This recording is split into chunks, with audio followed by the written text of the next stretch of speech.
चमचमीत आणि झणझणीत शेवग्याच्या शेंगांची रस्सा भाजी.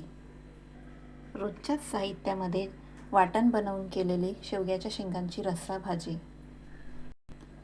चला तर मग रेसिपीला सुरुवात करूया.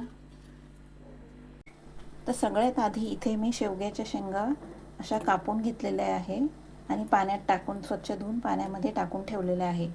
तर आपल्याला इथे मी पाणी गरम करायला ठेवलेलं आहे. तर त्या पाण्यामध्ये आपल्याला थोडंसं मीठ टाकायचं आहे. आधी पाण्याला छान उकळी आली की त्यामध्ये आपल्याला मीठ टाकायचं आहे. हे बघा, इथे चवीप्रमाणे अर्धा चमचा मी मीठ टाकलेलं आहे. आणि आता त्यानंतर आपल्याला इथे शेवग्याच्या शेंगा टाकायच्या आहे.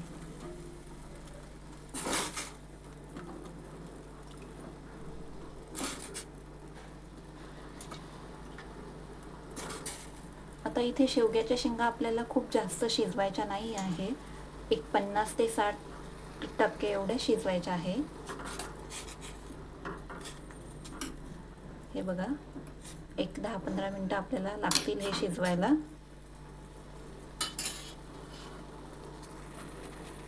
आता आपल्या शेवग्याच्या शेंगा शिजत आहेत तोपर्यंत आपण इकडे दुसरी तयारी करूया. इथे मी कढईमध्ये आता हे खोबरं घेतलेलं आहे. आता आपल्याला हे खोबरं भाजून घ्यायचं आहे. खोबरं छान गोल्डन ब्राऊन रंग येईपर्यंत आपल्याला भाजून घ्यायचं आहे.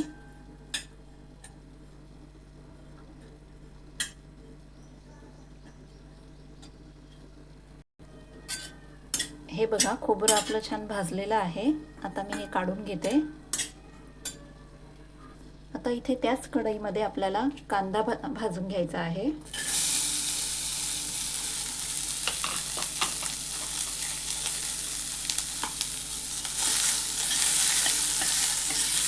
कांदा पण अशाच पद्धतीने आपल्याला गोल्डन ब्राऊन रंग येईपर्यंत भाजून घ्यायचा आहे.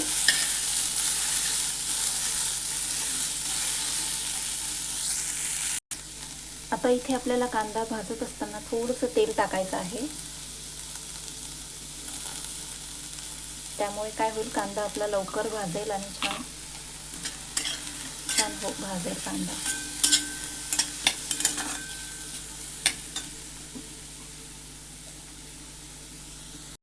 आता इथे कांदा बघा आपला छान तांबूस रंग येईपर्यंत भाजलेला आहे. आता मी हा काढून घेते. तर इथे बघा, खोबरं छान भाजून घेतलेलं आहे. कांदा देखील आपला भाजून झालेला आहे. आणि इथे 10 ते 12 लसणाच्या पाकळ्या घेतलेल्या आहे, कोथिंबीर. आता ह्या सगळ्याचं आपल्याला वाटण करून घ्यायचं आहे. चला तर मी याचं वाटण करून घेते. आता हे वाटण करत असताना आपल्याला इथे पाण्याचा वापर अगदी कमी करायचा आहे. तर इथे वाटण तयार झालेलं आहे. बघा, अशा पद्धतीने आपल्याला वाटण तयार करून घ्यायचं आहे. आता आपण पुढची तयारी करूया. भाजीला फोडणी देऊया. इथे आपल्या शेंगा देखील शिजायला आलेल्या आहे, जवळपास झालेलेच आहेत. आता मी गॅस बंद करते. एक 5 मिनटं अजून शिजू देऊया थोडे, मग आपण गॅस बंद करू. आता इथे कढईमध्ये मी तेल तापायला ठेवलेलं आहे. तेल साधारण 2 ते 3 पळी मी तेल घेतलेलं आहे. आता यामध्ये आपल्याला मोहरी टाकायची आहे.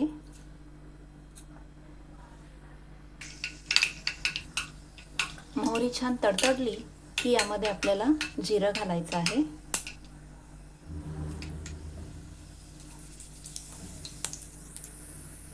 आणि त्यानंतर आपण आता जे वाटण बनवलेलं होतं ते वाटण आपल्याला यामध्ये घालायचं आहे.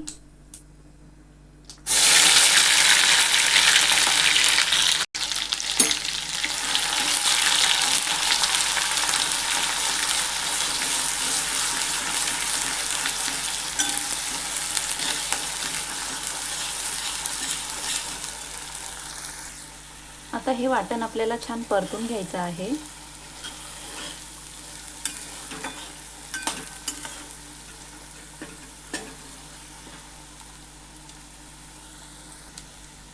आता आपल्याला इथे एक टोमॅटो घ्यायचा आहे बारीक चिरून.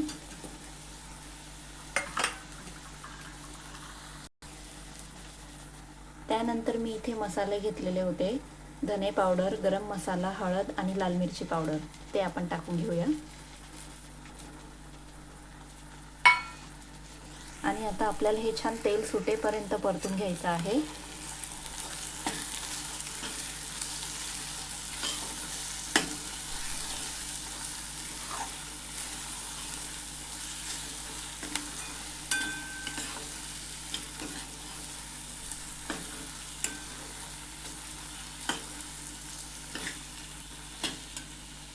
मी हे छान परतून घेते. तेल सुटेपर्यंत आपल्याला परतायचं आहे. आता इथे आपण मीठ वापरलेलं नाही आहे मसाल्यामध्ये, कारण आपण शेवग्याची शेंगा शिजताना त्यात मीठ टाकलेलंच आहे. त्यामुळे नंतर तुम्हाला मीठ लागलं, कमी वाटलं तर तुम्ही टाकू शकता. आता इथे वाटण छान परतून झालेलं आहे बघा, साईडला तेल सुटायला लागलेलं आहे. आता आपल्याला यामध्ये ज्या उकडून घेतलेल्या शेंगा आहे आपण त्या टाकायच्या आहे, पाण्यासहित टाकायच्या आहे आपल्याला या शेंगा.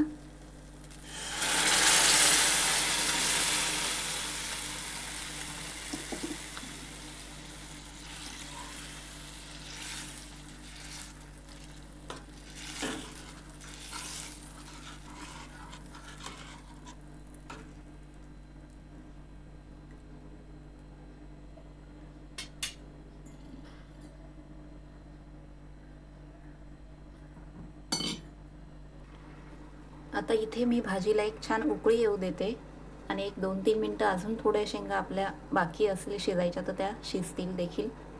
तशा आपल्या शेंगा शिजलेलाच आहे, पण एक 2-3 मिनटं मसाला आतमध्ये जाईपर्यंत आपल्याला उकळी येऊ द्यायची आहे.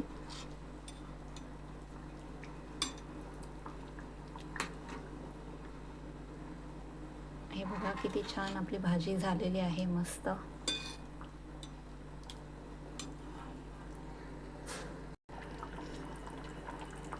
बघा भाजीला आपल्या छान तेल देखील सुटलेलं आहे.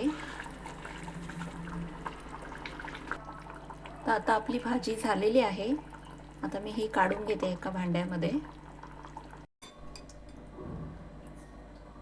खाल्ल्यानंतर चव विसरणार नाही अशी आपली शेवग्याच्या शेंगांची चमचमीत भाजी. तुम्हाला कशी वाटली माझी रेसिपी? आवडली असेल तर नक्की लाईक, शेअर, कमेंट करायला विसरू नका.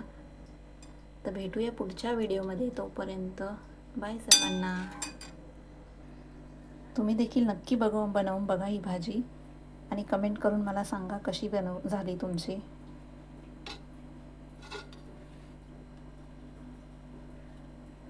रेसिपी आवडली असल्यास चॅनलला लाईक, शेअर, कमेंट आणि सबस्क्राईब करायला विसरू नका. चला तर मग भेटूया पुढच्या व्हिडिओमध्ये. तोपर्यंत बाय बाय सर्वांना.